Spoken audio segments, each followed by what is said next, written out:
Cancer అనగానే మనకి తెలుసు ఏంటి dictum cancer is a old age disease. అంటే మనకి ఏజ్ పెరిగే కొద్దీ ఖచ్చితంగా మనకి ఈ క్యాన్సర్ వచ్చే ఛాన్సెస్ పెరుగుతాయన్నమాట.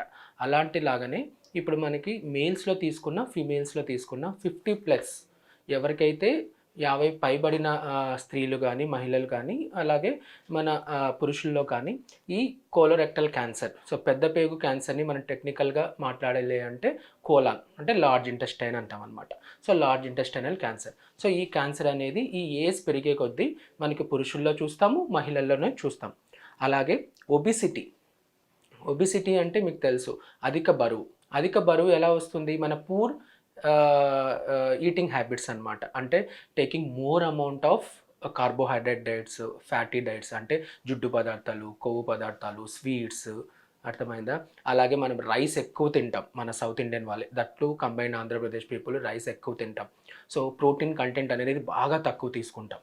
అవునా కదా? సో ఈ ప్రోటీన్ కంటెంట్ తక్కువ తీసుకోవడం వల్ల, ఈ కార్బోహైడ్రేట్ కంటెంట్ ఎక్కువ తీసుకోవడం వల్ల, హై క్యాలరీ డైట్స్, అలాగే హై ఫ్యాటీ డైట్స్ తీసుకోవడం వల్ల, ప్లస్ మనకి ఏంటంటే మెయిన్‌గా ఫ్రూట్స్, వెజిటబుల్ కంటెంట్ అనేది మన మీల్ కంపోజిషన్‌లో చాలా తక్కువ ఉంటుందన్నమాట.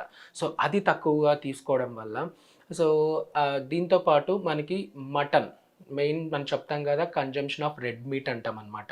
సో మనకి ఎస్పెషల్లీ ముస్లిం వాళ్ళు తీసుకుంటే ఈ పెద్ద మటన్ అలా అంటుంటారు కదా, బీఫ్, ఇంకా కేరళైట్స్ తీసుకుంటే మనకి పోర్క్. సో ఇలా consumption of red meat. So ఇలా కన్జంప్షన్ ఆఫ్ రెడ్ మీట్లో కూడా మనకి హై ఫ్యాటీ, హై క్యాలరీస్ ఉంటాయి కాబట్టి that is also very important risk factor for getting this large intestinal cancer. That అదే పెద్ద పేగు క్యాన్సర్ రావడానికి ఎక్కువ ఛాన్సెస్ ఉంటుంది అనమాట. దాంతోపాటు మనకి ఏంటి, తక్కువ పీచు పదార్థాలు, డైటరీ ఫైబర్ అని అంటాం కదా. సో ఆ పీచు పదార్థాలు తక్కువ తీసుకోవడం అంటే మనకి ఇప్పుడు దేంట్లో ఉంటాయి పీచు పదార్థాలు? ఫ్రూట్స్లో ఉంటాయి, వెజిటేబుల్స్లో ఉంటాయి, హోల్ గ్రెయిన్స్లో ఉంటాయి. సో వీటిలలో మనం ఇవి తక్కువ శాతం మన మీల్స్లో పెట్టుకోవడం వల్ల, ఎక్కువ శాతం ఈ ఫ్యాట్, ఈ కార్బోహైడ్రేట్ తీసుకోవడం వల్ల, సో ఈ ఫ్రూట్స్ ఇవన్నీ తక్కువ ఉండడం వల్ల ఏంటంటే మనకి ఈ కోలోరెక్టల్ క్యాన్సర్ అనేది ఎక్కువ అవుతుంది. ఎందుకు డాక్టర్ పీచు పదార్థాలు ఎక్కువ ఉండాలి అంటే, మనకి ఏదైతే మనం లార్జ్ ఇంటెస్టైన్ ఉందో, పెద్ద పేగు ఉందో, అది మెయిన్ ఏంటి, దాని ఫంక్షన్ ఏంటి, మలం అక్కడ స్టోర్ అయ్యి అది బయటకు వచ్చేయాలి కదా. సో ఎప్పుడైతే మనకి రెడ్ మీట్ ఇలాంటివన్నీ ఎక్కువ తీసుకున్నామో కాన్స్టిపేషన్ అనేది ఎక్కువ అవుతుంది అనమాట.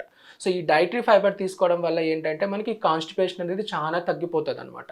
సో దానివల్ల ఈ పెద్ద పేగు క్యాన్సర్లు బాగా తగ్గుతాయి. సో ఈ obesity is another important factor అనమాట. ఈ ఒబిసిటీ ఎక్కువ తినడము, దాంతోపాటు ఎక్సర్సైజ్ లేకుండా ఉండడం. అంటే మనకి మండే టు ఫ్రైడే అట్లీస్ట్ ఒక ½ అన్ అవర్ మనం వాకింగ్ చేయాలండి. ఏదర్ మేల్స్ కానీ, ఫిమేల్స్ కానీ, 50+ ఉన్న వాళ్ళంతా. సో అలా మనం చేయట్లేదు కదా. సో ఈ lack of physical activity, at the same time heavy intake of high calorie and high fatty food with no fruits and water. Okay. So ఈ డైటరీ ఫైబర్ లేకుండడం వల్ల ఈ ఒబిసిటీ అనేది ఎక్కువ అవుతుంది అనమాట. ఈ ఒబిసిటీ అనేది చాలా important risk factor for getting this large intestinal cancers, that is colorectal cancer, పెద్ద పేగు క్యాన్సర్. అలాగే ఇంకా మనం చెప్పుకోవాలంటే ఏముంటుంది, ఆల్కహాల్ ఎక్కువ తీసుకునే వాళ్ళల్లో కూడా మనకి ఈ పెద్ద పేగు క్యాన్సర్ ఎక్కువ ఉంటుంది. అలాగే స్మోక్ చేసే వాళ్ళలో, సో స్మోక్ చేసే వాళ్ళలో కూడా ఈ పెద్ద పేగు క్యాన్సర్ ఎక్కువ ఉంటుంది అనమాట. ఎక్కువ వచ్చే ఛాన్సెస్ ఎక్కువ అవుతుంది అనమాట. అలాగే ఇంకేంటంటే మనకి ఈ పెద్ద పేగు క్యాన్సర్ ఎలాగైతే నేను ఇప్పుడు చెప్పానో, ఏజ్ కానీ, ఈ ఒబిసిటీ ఉండడం కానీ, లేకుంటే స్మోకింగ్, ఆల్కహాల్, వీటితో పాటు కొంచెం హెరిడిటరీ లింకేజ్ అనేది ఉంటుంది అనమాట.